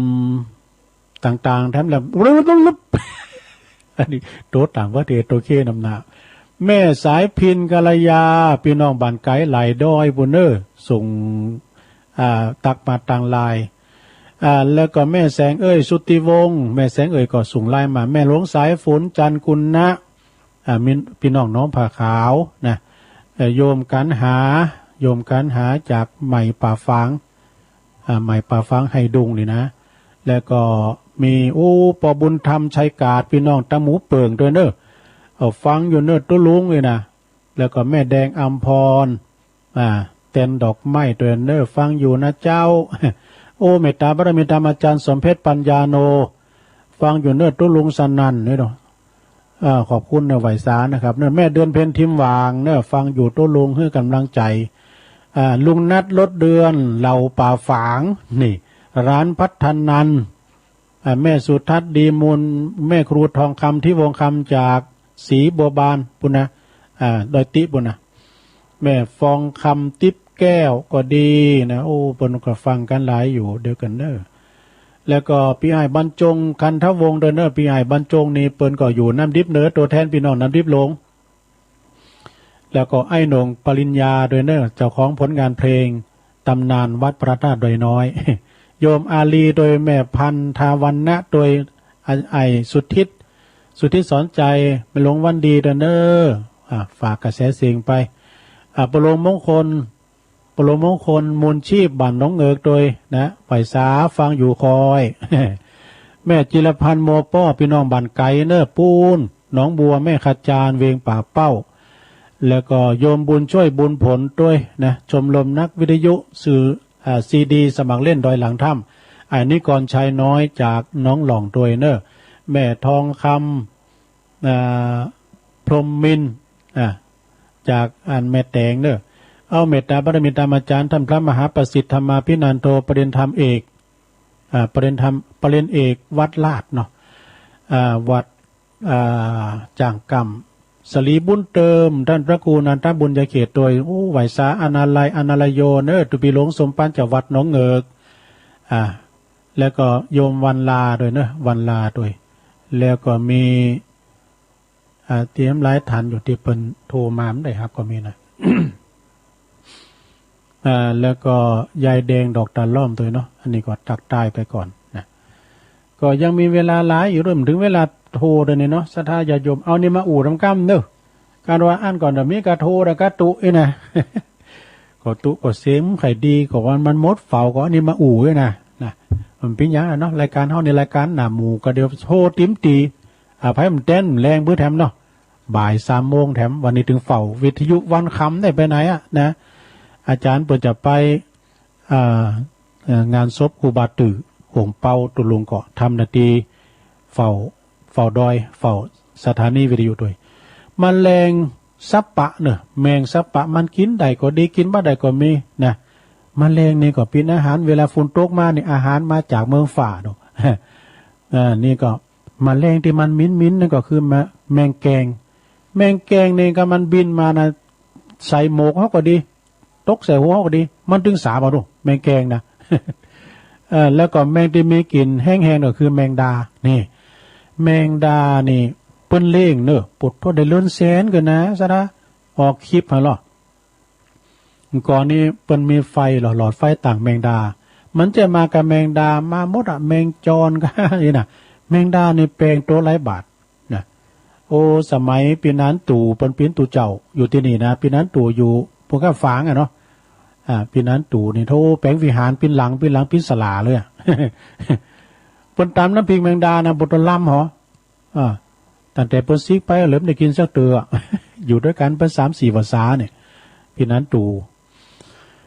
แล้วก็แมงตีบินขึ้นมาตำบุญนั่นก็คือแมงเมานี่เป็นอาหารของอึ่งเนอะสะท่าเนอะอึ่งมักแมงเมาหมดงามมักมันหมูลูกมันก็ปิ้นนั้นปิ้นธรรมะเหมือนกันนะแมงเมาแต่บินบนอากาศก็เซตกับหมูนกแต่บินมาตำลุมก็เซตกับอึ่งเนี่ย เกิดมาเปิดเล่งสัตว์แต่เนาะสัตว์กินสัตว์แล้วก็แมงตีขัวกับแก้มกับแก้มเรา แมงจรวะ แมงจรแล้วก็แมงตี มันกินกับข้าวยำตอนก็คือแมงมันเดี๋ยวนี้ไม่ได้กินดีเฮ้ยสดาญาโยมทั้งหลายแมงมันก็ดีเห็ดถอบก็ดีปีนี้ไม่ได้กินดีนะแต่เฮ็ดถอบก็มีแล้วว่าเปิ้นโทรกันมานะมีอ่ะตัวเอ้ยมันเสียงจูบมันไปเฮ็ดถอบนี่มันฝุ่นตกดีแต่มันไปตกที่ป่าเฮ็ดถอบอ่ะนะติมใจคาถาของสาธุเจ้ากัปปิละได้หูใบมะขามป้อมมามนี่เป่ามาเป็นเฮ็ดถอบเดรัจฉานวิชาเนาะซะได้เนาะแมงมันนะแล้วก็แมงตีอยู่ด้วยกันหลายๆเป็นหมูเป็นฝูงนะก็คือแมงนุนนี่มันมี2ชนิดนะแมงนุนใหญ่ก็มีแมงนุนน้อยก็มีแมงตัวน้อยนั่นก็คือแมงกอมเนาะแมงกอมเนี่ยจับหุ่นไม่แพงก้านี่ไม่มีก้านี่ก่อนในปิ้นละอ่อนเลี้ยงควายมันรู้หนักใบไม้นี่แล้วว่าได้สนะหรือกระกาดมาเด้อเหมือนกันแมงกอมแมงนุนนี่เป็นปีของแมงกอมตัวน้อยนะเปิ้นเอามาโคเนาะนะแล้วก็แมงเตรียมมันกินยอดดอกคูณก็คือแมงบ่งดอกคูณนี่มันเป็นตุ่นบรรลุแรงนะแต่กะสะท้าเด้อโอ้สำเตือกันมันกินนะวุ้ยนะอย่างแมงบุ่งเนี่ยกันเวลามันลุงเก่าลำใหญ่นะขจายพ่นยาวุยๆนะการมาในวัน2วันนะเหลือกระเข็ดนะแมงบุ่งเนี่ยนะแล้วก็แมงตีอยู่กลางตุงกลางหน้าในแมงอีเหนียวนะเดี๋ยวนี้มันเคยมีเนอะแมงอีเหนียวก็ยังตามกลางตุงกลางหน้านะขนาดปูยังไม่เคยมีละเป็นปูเนี่ยเป็นก่อนเล่งเหมือนกันนะปูหน้าเนี่ยแล้วก็แมงตีมันเวลาฝ่าบดเนี่ยนะคือแมงอีบีเนี่ยแมงอีบีแล้วแมงตีมาตอมบอดี้นะก็แมงวันนี่มันก็มาตอมที่สิ่งที่มันบูดเนาเนาะอย่างผึ่งนี่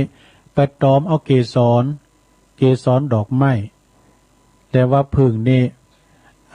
มันมีการปิ้นหมูแล้วก็แมงหวีนี่ไปเป่าแมงวันนี่นะไปเป่าของที่มันบูดมันเนานะมันตรงกันขับแล้วทำอันนึงแมงตีเปินเอาจุนกันนั่นก็คือแมงกวางกวางชนเรื่องชื่อลือไกกลองใหญ่สืบสารประเพณีกวางนี่โอ้ยสมัยแต่ก่อนนี่นักเต้นะลูกนะกวางกี้กวางส่งกวางกี้โต้นกวางเมจิอุดเวลาไปเลี้ยงควายตามให้เหล่าก็นะมันจับเก้าคามเลยเก้าคามนี่นะ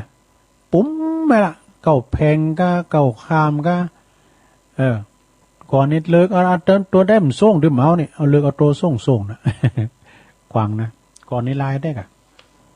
เดี๋ยวนี้หายอยากเนอะสทายญาติโยมทั้งหลายเพราะมันอย่างเพราะว่ามันเกี่ยวกับสารลำไยนี่ก็พอมันนะสารลำไยนี่ก็พอมันที่มันทำเหอะมันชิบหายกันไปนะสัตว์หลายๆอย่างเนาะวันนี้เป็นวันที่24เนาะ24วัน23นี่ก็วัดศาลาเนาะตามปกตินี่หลวงพ่อพระครูโชติสุวรรณสอนครับพี่น้องศรัทธาเปิดจะทำบุญทุกวันที่23ตานาครูบาอินตาก็คงจะจัดกันบอกพอให้พอดีเนาะบอกพอให้พอดีเพราะว่าที่วัดศาลานี่เปิ้นก็มีกิจกรรมตลอดเวลางานศพงานสาเปิ้นก็เอาศพมาไหว้วัดนะแล้วก็มีจิตอาสาเด้อคุณเนี่ยตอนมอก4 โมงนี่เขามาแล้วต้องลุกเนี่ยกำ5กำ10เขามากวาดวัดโอ้เปิ้นมาทำบุญจิตอาสาจะได้จ่างเนาะล่างห้องน้ำห้องโสมก้าเนี่ยโอ้เป็นเนติแบบอย่างเนอะสถานเนอะวัดไผ่ก็ดีมีตูเจ้าหน่อยพระเนรเคยมีแนวก็ไปกะกำอยู่ศาลาหรือว่าไปเอาที่วัดก็ได้ไปช่วยกันปัดกันกวาดเนอะล่างห้องน้ำห้องสุขาการบั่นเฮาไปคนอื่นที่อื่นไปกดดึงมาเนาะอย่างที่วัดพระธาตุโดยหน่อยเนี่ยโก้อย่างเดียวนะเวลาว่าเรามันไม่พอพ้องในห้องน้ำนะคุณไทยก็มีคุณยังก็มาเปิ้นมาหลวงพ่อห้องน้ำอยู่ตัดไหนตัดไหนวะ อ้ขอมันสะอาดไว้ก่อนเนาะสะดาเนาะที่ไหนก็ตามให้สะอาดไว้ก่อนเอาแล้วศรัทธาถึงเวลาตุลุงจะเปิดสายแล้วมดเฝ้าแล้วเนอะจะโทรมาเปลี่ยนบรรยากาศได้ก้ามนะลุงเนาะตุลุงวันนี้จัดปะไดเอ้ก้าอีนะกันเหมือนว่านี่จะต้องเอาเทปจวยจัดเนี่ยโต๊ะจวยแต่วันนี้เสียงป้อยมาพองละนะบุญจะไปเอายาดีปนนั้นปนหน่อยบุญปันเอาหือแม่ใส่ลุงนะแม่ปนหน่อยบุญปันเอาตาคอก็ได้นะตุลุงเนี่ยก็ได้ยาดีหลายอย่างเหมือนกันนะเจริญปอนสายแรกไหวสาเจ้าตุลุงยองยายน้อยมาแล้ววันนี้ก็คือต่อเมตตาใหญ่เนาะที่คนโสดไม่น้อยจะเป้วันเป้เมตตาโดยเจาะจงผู้หักมันจะมี7อย่างเนาะวันนั้นวันเสาร์นั้นว่าไม่เจาะจงผู้รับไม่5อย่างนะเจ้าเนาะ1อิทธิโยหมายถึงคนที่เป็นแม่หญิงหรือสัตว์ที่เป็นตัวเมียนะเจ้า2กุลิสาหมายถึงคนที่เป็นพ่อชายหรือสัตว์ที่เป็นตัวผู้3อริยาคือพระอริยบุคคลผู้บรรลุธรรมตั้งแต่โสดาบันขึ้นไป4อนันติยาคือผู้ที่ว่าใจพระอริยบุคคลหมายถึงบุคคลที่เป็นผู้ทุชนคนธรรมดานี่นะเจ้าเนาะ5เทวาคือเทวดาทั้งหลายผู้ที่เกิดจันทร์ฟ้า6จันทร์และภูมิดาวจันทร์6มนุษย์คือมนุษย์ทั้งหลาย7วินิปาติกาคือสัตว์วินิบาตทั้งหลายผู้ในเกิดที่ต้องโทษหรือเกิดในอวัยภูมิจังสีคือนรกเปรตอสุรกายและสัตว์เดรัจฉานนะเจ้าสัตว์ทั้งหลายสัตว์กูอย่างนะเจ้าเนาะวันพุธจะมาเอาอันนี้สงเมตตาใหญ่กับอีกฟ้าในสูงนี่คืออันเดียวกันน้องชีวิตของกันนะเจ้าอันนี้สงเหมือนกันนะเจ้าตำยองวันละกรรมนะเจ้าตำวาสีจูนะเจ้าภาษาไทยแปลว่าหมดฤดูกาลนะเจ้าเดี๋ยวทำกรรมหนึ่งอีบีนะเจ้าเนาะภาษาไทยแปลว่ามะเร็งปอนะเจ้าไหวสาเจ้ามะเร็งปอ แม่โบพัดบุญหลัน050เข้ามาใหม่เจริญปอนได้สาเจ้าก็รู้โอ้อันนี้แม่สีทอนก้าเนี่ยแม่สุรินทิพย์ก้าแม่สีทอนเจ้าน้องบัวเนาะชัยปราการตั้งแต่เจ้าเลยเด้อโอ้ขอบคุณเด้อเปิ่นฟังกันเนาะชัยปราการเจ้าการประกอบฟังเจริญปอนสาธุ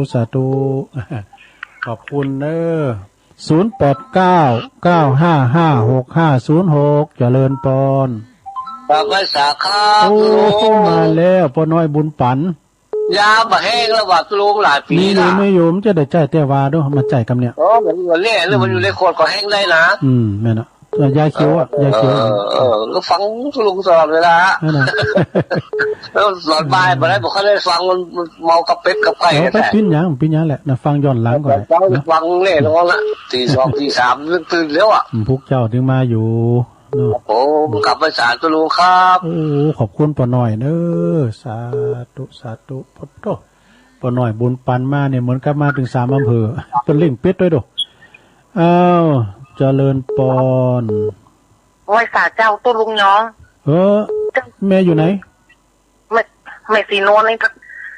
ากบ้านห่วงกูเตือนจังโทรถึงประจมนะกะแม่สีนวลโอ้ได้กับประจมมาฟังอยู่ในเจ้าเป็นกำลังใจเนอะอยู่บ้านยังก็แม่อยู่บ้านยังบ้านสันหมวกเจ้าสันหมวกไม่อายเจ้าบ้านสันโมงอ่ะสันต้นหมวกไม่อายสันต้นโมงโอ้แม่ก็ฟังก็โทรมาพร้อมกันสีนวลสีจมอ่ะเมื่อเข้าวันพักวันไหนก็ฟังอ่ะวันพุธวันพักนะวันพักนะพุกก็มาอยู่พุกก็มาอยู่โอ้แม่อายเนาะเจ้าก็ยังโทรมาตึงแม่สีจมสีจมนะเป็นกำลังใจเนอะเจ้าขอบคุณแม่สีโนนเนอะแม่สีโนนกันมาคุณกับมันมาถึง2อ่ะแม่สีโนนแม่สีจมเปิ้นอยู่สันตุ่นโมงแม่อายปุ่นนะเจริญปอนว่าสาเจ้าจะลุงแม่พิมพ์มาแล้วมาแล้วเจ้าแม่พิมพ์ป่าเดช แต่ว่าแต่ว่าก็ฟังหลวงปู่พระครูวิสิตศรีลาภรณ์บนเตดโมนบนเตดเป็นแฟนคลับกันขอบคุณแม่พิมพ์หลายๆเด้อเจ้าไม่สาเจ้าแม่พิมพ์แม่โนนพินปีกับน้อง0899555656แม่โบพัดมาเลยเจริญปอนเจ้าตุลุงแม่หลวงอินแต่ฟังตุลุงจ้าตัวเงินพัดมาดีกะนั้นกินยาให้กะเป็นเมาโหแล้วให้จังอ่ะเมาโหตุลุงเอาทางคอไปแต่ยาดีไปหน่อยบุญปันแม่หลวงอินเนาะแต่ฟังตุลุงอ่ะไม่ทำมอต้องเตือนนะที่ต้องมอนัดต้องกลับอยู่เมษาสมกันมอนัดได้ไปได้ลงเนอะแม่สับสมึงขอบคุณนะหลวงอินเนอร์กินยาหนักๆที่เขาหลายๆมัมอยู่ดีมีสุกเนอร์ที่เขาจัดลำที่เขาลำนะเราโหเนาะการกินเขานั่งเร็วของที่ช้างเวลาเขาจะนอนเนี่ยจะเอาโหตรงมอเนี่ยนะมันเมาดีกันก็พยายามจะไปเช็คบอกความดันพองเนอะความดันกับปกติปกตินะตุลุงกับปกตินะขอบคุณหลวงอินเนอร์แม่สาบสมเริงหลวงอินนี่ก็อายุ80 ปีแล้วนะเนี่ยดูเจริญปอนเจ้าภาษาเจ้าแม่ฟองคำติ๊บแก้วเนาะเจ้าฟังกรอบนะเจ้าเสียงเพลงก็ม่วนเจ้าเพลงลิ้มว่ามันพุกกับฟังแถมบุทุกกับมาใหม่แถมเป็นกำลังใจเนอขอหายไว้เนอนะกับฟื้นตัวมันแห้มดีมออีกมันไปออกเลยนะเพราะว่าเทียบใส่เนี่ยตัวลุงมันใจถึงเลยกินน้ำอุ่นมันหุ้มล่ามเนี่ยกินน้ำอุ่นนะหนอขอบคุณแม่ฟองคำเนอศรัทธาตุปีสมเพชรเนอนี่นะเป็นปิ้นปีน้องกระดึงแม่แสงเอ่ยจุติวงศ์เนี่ยเจริญปอนไหว้สาเจ้าเป็นสีพ่อยแม่โบกี้เจ้าโอ้แม่โบคีเจ้ากำลังเตรียมตัวจะไปวาดเจ้าดีกะโธ่วันนี้เป็นหลากภาษาเนอเนาะครูบาตุเจ้าโบคีก็จะได้มากับเจ้าตุลุงได้ไปอาจารย์เปิ้นเฝ้าวัดเฝ้าวิทยุแต่ว่าไปฉีดยาวัคซีนเป็นเก็บตัวอีกวันนั้นในปุตโตแต่ไปฉีดจะดีเอกสารไม่พร้อมตุลุงเลยนี่ตัวนึงเลข13ตัวเหมือนพระขึ้นยังสักอย่างแหละกดตั้งใจจะไปฉีดนั่นน่ะยากกว่ามดพอดีก็ยืนรอตัวไปบุตรใจดีบ่เนาะการขึ้นมาได้ฉีดตะกำเนี่ยมีกับบางพองก็ปิ้นตุเจ้ามันก็แน่แล้วก็ความดัน180เปิ้นฉีดเลยนะปิกวัดเตอนี่มนปิกวัดเนี่ยขอบคุณแม่คีแม่โบคีนะสาธุโอ้แม่โบคีนี่บนเป็นน้องของปอดฐานนัดเนอะปอดฐานนัดในหมู่4นะคงเป้าหมู่4เจริญปอนยาวไม่นอนะไม่นอนตาจ่างเนาะเปิดประตังงานไอ้ขจรพอใจด้วยเนอะจิตอาสา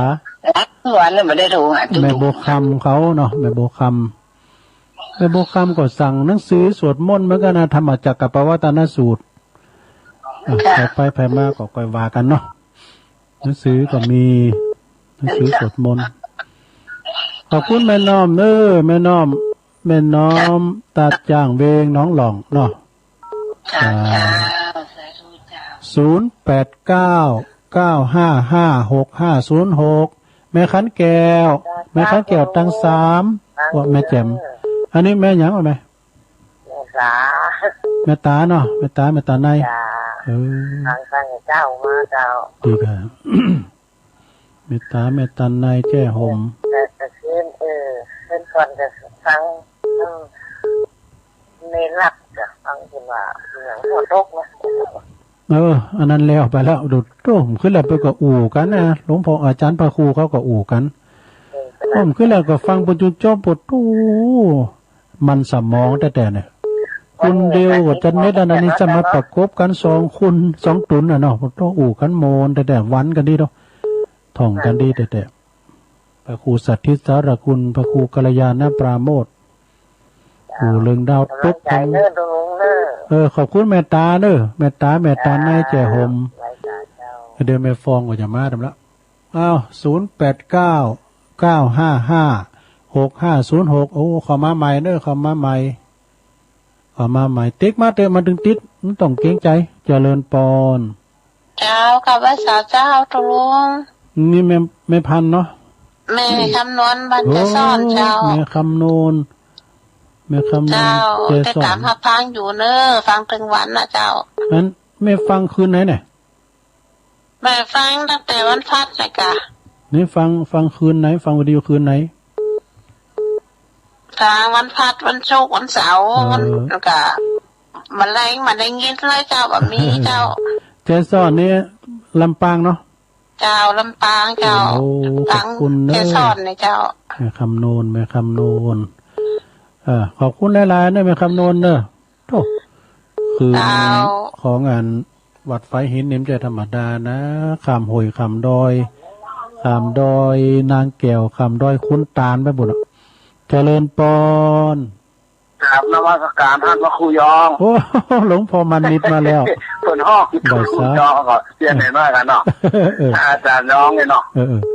นี่ฟังไปมีความสุขชื่นใจสวดธรรมจักรกับพระวัฒนสูตรวันนี้บอกหลายบทลงคืนสวดผมสวดเลยดีกันแล้วเรามานั่งฟังก็จำจุดได้ที่ว่าถ้าเอามีจิตอาสามันยิ่งใหญ่กว่าอย่างก็เนาะแม่นแต่โดยบ่คิดกายแห้งกายอย่างสละแห้งสละเวลามากวาดปัดกอดล้างที่ว่าเราดีกันเนาะเตกะ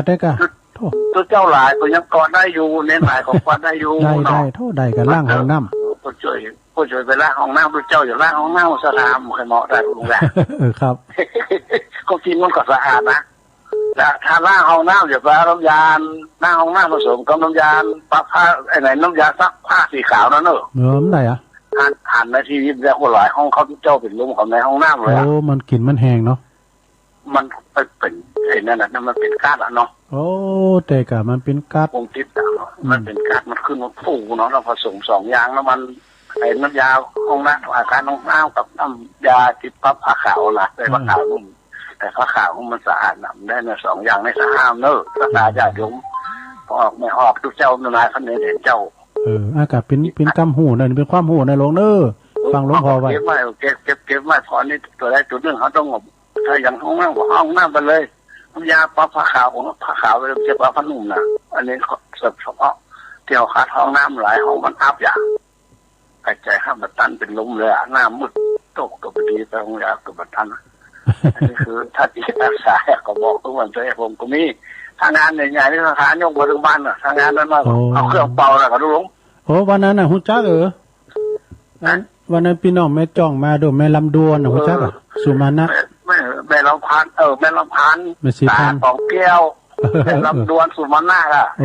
แม่น่ะก็บ้านเดียวกันไงรถสีแดงรถแดงสองแถวนะรถวิเชียนน้องแม่น้องแม่อันพันตาของแก้วนะทั้งผมได้มาเอาพันถาวันนะครับก็ขึ้นมาตานของเราแม่พันนะคือมาตึกนี่อย่างมาอู้ผมเนี่ยดึงคนในสวนแต่วันนี้ตุลุงก็ได้หลายเรื่องหลายราวเราตุลุงนะแต่ชิ้นก็ชิ้นตุลุงยังหงอเขาแล้วมาถ้ามันล่ำ80นี่ความดันบนมาชิ้นเนอะวัด3 รอบ2 รอบผมลงนี่นะแม่น่ะผมไม่ได้ไปฉีดวัคซีนแล้วนั่นเดี๋ยวนี่วัดเก้าขาถึงมาเด้อวัด7 วันนะทุกหนุ่มไปทุกชาวบ้านบอกโคตรตายแล้วมาวัดซึ่งไปหมอคลินิกหมอแล้วนะว่าหายแต่ว่าไปหมอน้อยสักเดียวทำดีแต่คือได้รับดีอ่ะขึ้นได้รับป่ะมันมาตั้งหัวเขาเหมือนกันเนอะมาจุฬาเอามาเน็บแล้วเนยเนาะมาปุพามครบบอกว่าเขาคอนสักที่สมกินในลุงบอกเขาเอาเกลหน่อยอ่ะแต่ก็คือนี่ได้รับสิขอบคุณถึงสถานญาติโยมเสริมขึ้นเจริญสุขเจริญพรมานี่94คือดอยนางแก้วเนาะครับแม่นะครับไหนจะป้าจวนอยู่ตึงท่านพระครูชนทานนะอู้ก่อนนะทุกปีสูงเนอะก็จะไปเนอะเกี่ยมลังมานั่งไปเสริมลูกอย่าโขนสะพนะวัตถุดีฟื้นกันละสาธุเข้าไว้สาธุหลวงพ่อมานิด0899556506เจริญปอน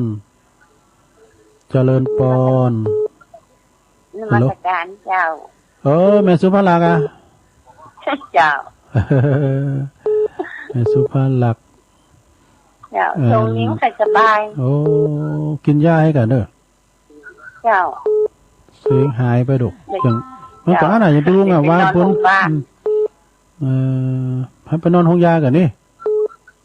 ในคืนนอนคืนหนึ่งนอนดูอาการเพราะว่าในห้องน้ำอ่ะโอ้ก็มันเช็คพอความดันนะแม่เนอะเจ้าแต่ไปเช็คดูมีอย่างสักอย่างอ่ะอันลูกกับ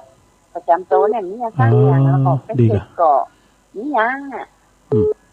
โอ้อยู่ดีมีสุขก่อนเนอะเป็นญาบุญกรรมจูน่ะบุญกรรมจูหักษาเลยแล้วก็ลุงก่อรักษาสุขภาพของในยาโอ้ผมเหมือนไข่เนี่ยก่อนนะเสียงได้นำเดี๋ยวนี้ดีมาพอนี้เขา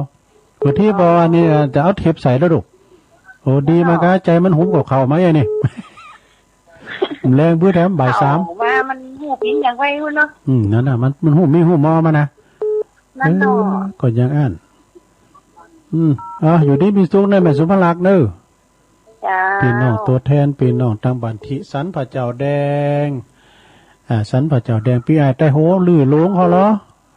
จอมหยุดก็เจริญปอนไม่สาเจ้าโอ้ลงโอนมาแล้วยายอ้วนยายอ้วนโอ้ปังเพลงหมดเนาะโอ้เพลงหมดนะลงโอนปากครึ่งกะทิละ2 โมงครึ่งลงโอนปากกว้างกุนเหลี่ยมแปลว่าหยังอ่ะปากกว้างกุนเหลี่ยมยังยอมบ่ปากกว้างกุนเหลี่ยมสวยดอกไม้เนอะสวยดอกไม้เจ้ากินนอกปอกในแล้วหัวหยังกินข้างนอกปอกข้างในวันนี้ไปวัดอยู่เนาะวันนี้วันศีลไปวัดไปว่าสาเขาจังหันแต่คุณแรงเบิดก็มาฟังขั้นเต้นอยู่วันนี้ตุลุงเฝ้าวัดเฝ้าสถานีวันคำเจริญปอนเจ้าแม่เจ้าแม่สมพัฒน์บ่เจ้าแม่สมพัฒน์ฟังอยู่นะแม่หย่อยสันซ่านึงเข้าไปวัดละอันวันนี้ยังแควนหน่อยตุลุงไม่ได้ทำอาหารแม่ย่อยสันซ่าถ้าไปแจ้ง12 เดือนวันนี้จะกินข้าวภาษาโอ้เม้นแต่กะการทำแต่วัน12 เดือนนะวันเนี้ยวันชิ้นใหญ่ชิ้นโหลของสาเนอะเข้าวันที่24บึงค่ะจ้ะ24เจ้า24 25ก็ไปดอยนางแก้วไปดอยนางแก้ววันที่25แล้วจ้ะเปิ้นมีสงน้ำถาตัวมันเปิ้นประเพณีเปิ้นวันแหมค่ำบ่เดี๋ยเขาก็ไปต้านผ้าป่านี่กะไปต้านผ้าป่าเปิ้นจะต้านศาลาแล้วก็จังพระธาตุเจดีย์นี่ก็จะมีทำกรรมนึงอยู่ก็เปิ้นเดี๋ยวกะมื้อจันทร์วันดีทำกรรมเฮาไปวันที่25นี่ไปต้านศาลาแล้วก็ต้านผ้าป่าลูกเนาะต้านศาลาก่อนนี่เนาะศาลาที่เปิ้นแปลงกันถึงวันนี่กะศาลาใหญ่นะพระธาตุเตรียมแล้วก็จะฮะยังก็พระธาตุนี่แล้วก็จะโอ้พระธาตุไปได้แปลงแต่ผมไปแปลงศาลาก่อนลูกพระธาตุเป็น2พระธาตุก่อนตุลุงได้ไปโดยตุงแหมกั้มตุลุงได้ไปไหว้หันน่ะกะพระธาตุโดยตุงนะตุลุงได้ไปถึงโดยตุงไปไหว้ที่หันน่ะกะถ้าผมได้ขึ้นสักคำเดินพระธาตุโดยตุงเนี่ยขึ้นไปหลายเดือนนี่เฮา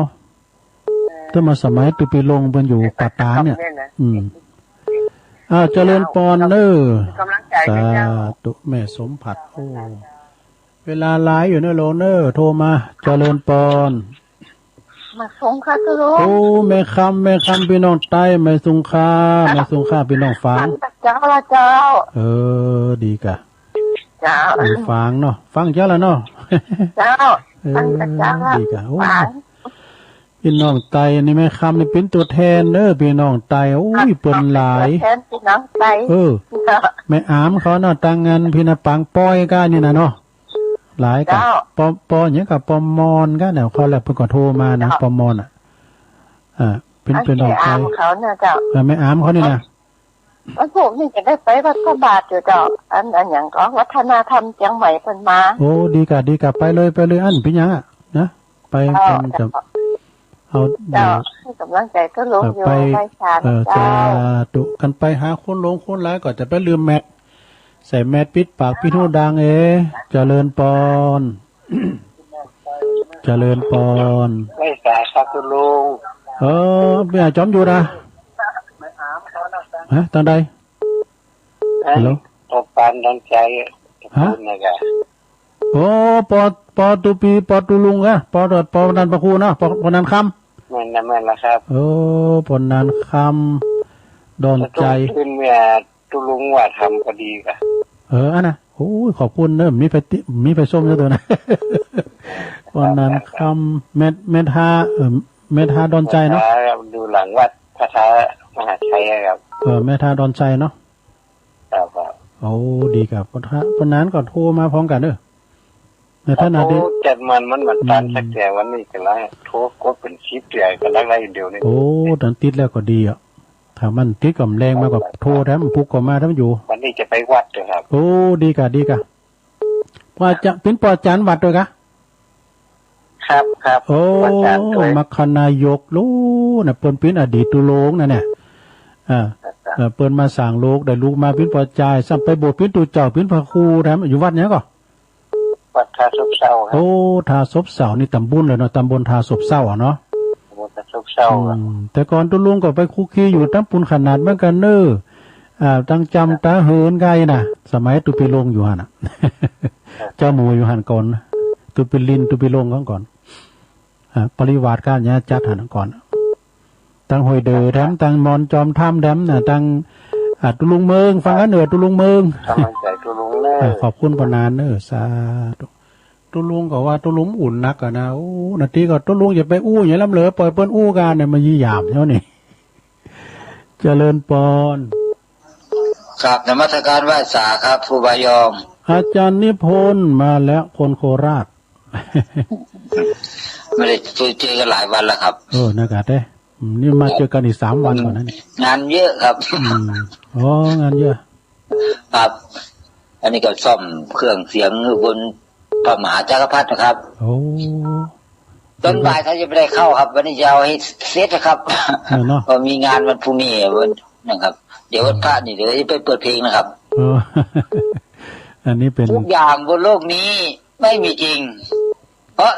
สิ่งลวงตาอย่าสงสัยรวยรถฟ้าใช่ว่าจะเอาไปตายแล้วไซไม่ได้อะไรเลยแม้นยากจนข้นแค้นแสนสาหัสอัตคัดหนักหนาแล้วเหวยดับแล้วศูนย์เสียหมดตามกฎเลยดีชั่วเผยเหลืออยู่ คู่โลกามีสติทุกเมื่อเชื่อคำสอนในบวรพุทธศาสนาเกิดตั้งอยู่ดับไปเลื่อนลายลาอนิจจาอนิจจังไม่ยั่งยืนทุกของมนุษย์ก็มีแค่นี้นะครับน้อยากนมัสการครับผมสาธุครับอาจารย์นิพนธ์คนโคราชอันนี้เปิ้นปิ้นช่างซ่อมแล้วก็ปิ้นช่างเคิงด้วยเนอะมาจากครับตะลุงครับตุปีโอมาครับผมไหวสาเนอะตุปีโอมกิษกรวัดทุ่งโป่งฟังเสียงเลยครับพี่น้องครับฮะฟังเสียงเลยครับดีกำแรงเบิ่งก็ฟังแดมเนาะขอบคุณตุปีครับขอบคุณครับไหวสาเนอตุปีโอมนะไปตามตุปีกอบปุ่นด้วยเหรอตุปีกอบสันปุ่นอะสันมะกรูดตุปีแตกเขาเนาะกฤษกรเขาอบต.โอนแล้วก็โยมปอโยมแม่ของตุปีโอมตุปีกอบตุปีกอบนะสันมะกรูดเอาขอมาแถมเจริญปอนการมัสการเจ้าโยมดีเจเจ้าพิสมัยโดยอาจารย์นิพนธ์มานี่ละยายพรนี่ติ๊กนี่ก็ได้ฮะวันนี้ยายพรมาได้ก็ว่านี่กะหันเบอร์กำลังเนี่ยถ้าได้รับลืมตื่นใจยายพรเนี่ยโอ้ยยายพรรับดีเนอะพี่ก็ตื่นเจ้าบางทีก็ใส่ฟังเพลงม่อยรับไปโม่นั่นน่ะลืมตื่นลำโห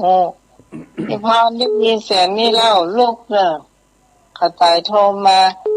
พี่พรปลาเศร้าแหมเน้นรักครับเนาะมาโวยๆโอ้เน้นรักเหรอเศร้าตั้งไหนเพิ่นน่ะนี่เนาะก็เต้งอยู่นั่นน่ะมันติดเติมได้ก็ได้ก็ติดอ่ะมันตึงติดน่ะมันตึงติดแต่ว่าวันใดอันอาจารย์นิพนธ์จมเน้นรักค่ะว่าลำเอียงให้เราภาพแต่สายผู้หญิงมาภาพสายผู้ชายหรอต้องต่อเก่าโทรเข้ามาได้คนเดียวจานวัสการเจริญพรสาธุโยมพิสมัยดอนตันแม่ริมเนอเจ้าของรายการธรรมะคลายเครียดทุกเสาร์อาทิตย์เจริญพร